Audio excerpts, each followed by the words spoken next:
बोलिए सदगुरु कबीर साहेब की जय। संत महापुरुषों की जय। आइए आज हम लोग श्रवण करेंगे रामायणी नंबर 27 सदगुरु कबीर साहब के मूल ग्रंथ बीजक से। सदगुरु कहते हैं संसार प्राकृतिक पुरुषमय है। कहते हैं ब्रह्मा को दिन्हो ब्रह्मंडा सप्तदीप पहुमी नौ खंडा। सत्य सत्य कहीं विष्णु दृढ़ाई तीन लोक मां राखिन जाई। लिंग रूप तब शंकर किन्हा धरती खील रसातल दिन्हा। तब अष्टंगी रची कुमारी तीन लोक मोहा सब झाड़ी। द्वितीया नाम पार्वती को भयऊं तब करते शंकर कह दियऊं। एक पुरुष एक है नारी ताते रची खानी भौचारी। सर्वन बरवन देवो दासा रज सत तम गुण धरती आकाशा। एक अंड ओमकार ते सब जग भया पसार। कहहि कबीर सब नारी राम की अविचल पुरुष भ्रतार। कहते हैं अष्टांगी आधा ने ब्रह्मा को ब्रह्मांड दिया जिसमें यह 7 द्वीपों एवं 9 खंडों वाली पृथ्वी है। उसने विष्णु को सत्यवादी पाया और उनके सत्यव्रत की प्रशंसा कर तीसरे लोक स्वर्ग में उनको स्थान दिया। तब शंकर ने अपना लिंग रूप बनाकर उसे पृथ्वी में गाड़ दिया और वह पृथ्वी के नीचे हिस्से तक चला गया। फलतः रसातल ही उनको स्थान मिला। फिर अष्टंगी ने 3 कुमारियां रची सरस्वती लक्ष्मी एवं सती। इन्हें देखकर 3 लोग के सभी लोग मोहित हो गए, आकर्षित हो गए अथवा तीनों गुणों से संयुक्त ब्रह्मा विष्णु तथा शंकर अत्यंत मोहित हो गए। सरस्वती और लक्ष्मी क्रमशः ब्रह्मा तथा विष्णु की पत्नी बनकर उनके साथ सदैव रही और सती महादेव की। अभी तो सावन का महीना चल रहा है। शंकर भगवान की अथाह अभी भीड़ चल रही है भक्तों की। आज प्रसंगवश महादेव की चर्चा भी हो रही है। आप लोग इस चर्चा को भली भांति श्रवण करें और महादेव के गुणों का बखान आज इस विषय में होने वाला है। क्यों लोग जाते हैं महादेव की पूजा करने? क्यों देवों के देव महादेव माना गया? कहते हैं सदगुरु कबीर भगवान को नहीं मानते, लेकिन सदगुरु कबीर सच्चे और असल भगवान को मानते हैं। जिन लोगों ने अपने मन में धर्म का गठरी बांध रखा है कि मैं धार्मिक हूँ, मैं सत्संगी हूँ, मैं बहुत बड़ा ज्ञानी हूँ, तपस्वी हूँ, तो सदगुरु कबीर उन लोगों को सच्चाई की, वास्तविकता की झलक दिखाते हैं और कहते हैं कि सच्चा धार्मिक तुम नहीं हो कि एक लोटा पानी लेकर शिव जी को चढ़ाओगे तो तुम बहुत बड़ा धार्मिक हो जाओगे। सच्चा सत्संगी तुम नहीं हो कि 1 घंटा सत्संग सुन लेने के बाद तुम बहुत बड़ा धार्मिक और सत्संगी हो जाओगे, बल्कि शिव जी और महादेव जी के भक्त वही हैं जो भगवान महादेव के तरह अपने जीवन के सभी बुराइयों को विष के समान पी ले। सदगुरु कबीर कहते हैं कि ऐ भक्तों, ये बाहर की विडंबनाओं से बचो, बाहर के झंझटों से बचो। भगवान इसमें खुश नहीं होंगे। भगवान को भगवान की उपाधि क्यों मिल गई? क्योंकि उन्होंने अपने जीवन से सभी बुराइयों के विष के समान पी लिया। और आजकल के भक्त लोग समझते हैं कि भगवान तो विष पी लिए, गांजा पी लिए और मात गए। भगवान को भी गंजेड़ी भंगेड़ी बना दिए। ये खुद की लोगों की खुद की ये लालसा रही है कि हम ऐसे हैं तो हमारे भगवान भी ऐसे रहे। गांजा पीने वाले गांजा बना दिया भगवान को पीने वाले, शराब पीने वाले भक्त भगवान को भी शराबी बना दिए। लेकिन सद्गुरु कबीर इन सभी विडंबनाओं को दूर दूर तक भगाते हुए कहते हैं कि नहीं, ये धार्मिक नहीं होता है। धार्मिक की परिभाषा और धार्मिक क्या होते हैं, आइए इस विषय में, इस प्रवचन में श्रवण करते हैं। सद्गुरु कहते हैं, सती महादेव की प्रजापति के यज्ञ में जल मरने से दूसरे जन्म में पार्वती नाम से प्रसिद्ध हुई। पार्वती, माता पार्वती शिव जी के पत्नी। ऐसे नहीं है कि उनको आज हम लोग माता पार्वती कहते हैं, क्योंकि उन्होंने अपने जीवन में ऐसे कार्य किए, ऐसे मर्यादाओं में अपने जीवन को व्यापन किए कि आज जन जन की माता बन गई।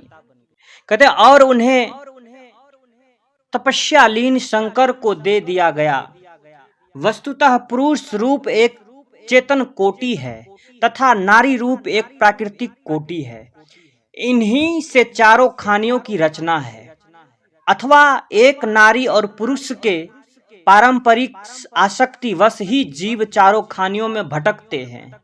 इस धरती और आकाश के बीच में सतोगुणी ब्रह्मांड, रजोगुणी क्षत्रिय, रजतम युक्त वैश्य एवं तम गुण सहित शूद्र का निर्माण हुआ। कहते हैं ओंकार ही एक अंड एवं बीज रूप है और उसी से सारे विश्व का फैलाव हुआ। कबीर साहब कहते हैं कि जब सब उपासक लोग उस राम एवं ओम को अविचल पुरुष पति मानकर उसकी पत्नी बन रहे हैं, तब उस रामायणी में पौराणिक कथा का वर्णन है। इस ढंग से हिंदू पुराणों में अदल बदल कर अनेक कथाएं आई है। जो लोग कथा कथित देवी शक्ति को ही सर्वोपरि मानते हैं, उनके ख्याल से अष्टांगी आधा या देवी से ही ब्रह्मा विष्णु शंकर पैदा होते हैं। उस देवी ने ब्रह्मा को ब्रह्मांड का पृथ्वी का राजा और विष्णु को स्वर्ग का राजा दिया। इन दोनों को अहंकार हुआ, तब उसने शंकर को लिंग रूप बनाकर पृथ्वी में गाड़ दिया। उस लिंग की अनंतता को देखकर ब्रह्मा और विष्णु का अहंकार दूर हो गया और आर्धा ने पताल ही शंकर का निवास दे दिया और एक ओंकार ही अंड है, बीज है और उसी से सारे संसार की उत्पत्ति है। राम पति है और सब जीव उसकी पत्नियां हैं। यहाँ सद्गुरु कबीर राम की चर्चा करते हैं। राम की चर्चा होते ही सभी लोगों के मानस पटल में राजा दशरथ पुत्र श्री राम की चर्चाएं, श्री राम की तस्वीर आ जाती है। लेकिन सद्गुरु कबीर इस चर्चा में उस राम की चर्चा कर रहे हैं कि जो श्री राम के हृदय पटल में विराजमान जो राम है, उस राम की चर्चा करते हैं जो घट घट में विराजमान है। सद्गुरु कहते हैं उस जीव का पति जो राम है। यह सारी बातें पौराणिक एवं भावुक वासकों उपासकों की कल्पनाएं हैं। कबीर साहब व्यंग में कहते हैं, कहा ही कबीर सब नारी राम की, अविचल पुरुष भ्रतार। ये भावुक लोग अपने से पृथक किसी अविचल पुरुष को अपना भतार मानकर उसकी पत्नी बनते हैं, जो एक कुसंस्कार है। बीजक में जगह जगह सद्गुरु ने दूसरों की कल्पित बातें इसलिए रखी है कि उनकी वास्तविकता की परख की जा सके। सद्गुरु ने ज्ञान चौतीसा में गुरु का मतलब बताते हुए कहा, जिसके जीवन में गुरु नहीं होता है उसका जीवन शुरू नहीं होता है। क्योंकि जीवन में जब तक गुरु नहीं होगा तब तक हम इन सारी बातों को नहीं समझ पाएंगे। और गुरु भी सच्चा होना चाहिए, ज्ञानवान होना चाहिए, विवेकवान होना चाहिए, पारखी होना चाहिए। आजकल गांव में समाज में देखा जाता है ऐसे बहुत गुरु घूम रहे हैं जो हाथ में कमंडल लिए और हाथ में बहुत बड़ा माला लिए, तिलक लगाए और राम नाम का चादर ओढ़ करके घूमे फिर रहे हैं। अपने आप को बहुत बड़े गुरु समझते हैं, जगत गुरु का नाम ले लेते हैं, लेकिन उसे असल ज्ञान नहीं होता है, जिसके कारण समाज के आए दिन भक्त भी भटक जाते हैं। बंधुओं, जानो तो मानो सदगुरु कबीर कहते हैं, सच्चे गुरु का होना जीवन में बहुत ही महत्वपूर्ण है, क्योंकि जब तक जीवन में गुरु नहीं होगा तब तक जीवन शुरू नहीं होगा। कहते हैं, ओमकार को लिखकर जो उसे काट सकता है वह मानव उससे श्रेष्ठ है। किसी तथाकथित पति की पत्नी बनने की बात का खंडन शब्द 35 तथा 36 में सदगुरु ने स्वयं किया है। सृष्टि का नए सिरे से उत्पन्न होने का खंडन सदगुरु ने 7वीं रामायणी में प्रश्नवाचक चौपाइयां कहकर स्वयं कर दिया है। तहिया होते पवन नहीं पानी, तहिया सृष्टि कौन उत्पानी। अर्थात जड़ चेतन स्वयं भू एवं अनादि है, उनके गुण धर्म भी उनमें अनादि है और उनसे सृष्टि भी अनादि है। ब्रह्मा विष्णु तथा शंकर रज तम एवं तम गुण के प्रतिनिधित्व करने वाले काल्पनिक देवता है। पूरा बीजक पढ़ लेने पर इन बातों का खुलासा हो जाता है कि पृथ्वी को किसी ने नहीं बनाया, बल्कि पृथ्वी तो अनादि है, अनंत है। इस रामायणी की 8वीं चौपाई में साफ हो जाता है कि नारी पुरुष से ही सृष्टि होती है, अथवा पुरुष प्राकृतिक चेतन जड़ से गुण धर्मों से मांस संसार चक्र चलता है। स्वर्ण वर्ण देव और दासा अर्थात शर्मा ब्राह्मण वर्मा क्षत्रिय देव वैश्य और दास शूद्र को क्रमशः सतोगुण रजोगुण रजोतमो मिश्रित एवं तमोगुण युक्त मान लिया गया। परंतु देखा जाता है सभी तथाकथित वर्णों में सभी गुण वाले मनुष्य हैं। ऐसा नहीं है कि ब्राह्मण में सिर्फ शतोगुणी है, ब्राह्मण में भी बहुत ऐसे लोग हैं जिनका कर्म बहुत नीच है और उसे हम ब्राह्मण मान लेते हैं। इससे तो यही सिद्ध होता है कि जो विशेष सतोगुणी है वह ब्राह्मण है, वह भले ही किसी कुल में पैदा हो। इसी प्रकार जो रजोगुणी है वह क्षत्रिय है, जो रज तम मिश्रित है वह वैश्य है तथा तमोगुणी विशेष है वह शूद्र है। फिर ये किसी भी कुल में पैदा हुए हों। तथ्य यह है कि आज ब्राह्मण क्षत्रिय वैश्य और शूद्र नाम युग ब्रह्मा हो गए हैं। आज इन नामों की कोई आवश्यकता नहीं है। आज तो हर व्यक्ति को अच्छा आदमी बनना चाहिए, हर व्यक्ति को अपना जीवन ढंग से जीना चाहिए, और चाहे वो किसी भी जात से हो, किसी भी संप्रदाय से हो, किसी भी धर्म से हो। आदमी का व्यवहार अगर अच्छा होता है, आदमी का जीने का ढंग अच्छा होता है, आदमी का हर एक आचरण अच्छा होता है, तो वो अच्छा आदमी है, अच्छा व्यक्ति है, अर्थात वो ब्राह्मण है।